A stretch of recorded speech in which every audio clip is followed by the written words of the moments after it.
Taxation on bonds in India.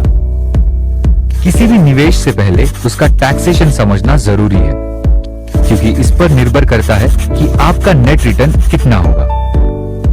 Bonds में निवेश करके आप जो रिटर्न कमाते हैं उसके दो हिस्से होते हैं।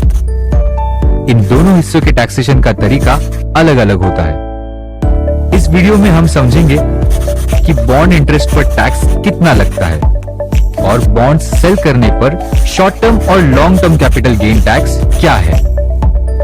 एक हिस्सा है कूपन या इंटरेस्ट। इसका रेट और इंटरेस्ट मिलने का टाइम पहले से फिक्स्ड होते हैं। दूसरा हिस्सा है कैपिटल गेन्स। यदि आप बॉन्ड को मैच्योरिटी से पहले प्रॉफिट में मार्केट में सेल करते हैं तो ये प्रॉफिट कैपिटल गेन्स में काउंट होता है। इंटरेस्ट इनकम पर लगने वाला टैक्स आपके इनकम टैक्स स्लैब के हिसाब से लागू होता है। इसका मतलब है आप जिस टैक्स स्लैब में आते हैं उसी रेट से आपको इंटरेस्ट इनकम पर टैक्स लगेगा। अब हम समझते हैं कि बॉन्ड्स पर लगने वाला शॉर्ट टर्म और long term capital gains tax क्या है।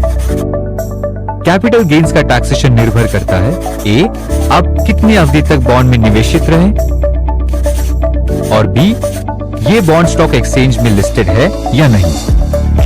यदि ये टैक्सेशन ऑन बॉन्ड्स इन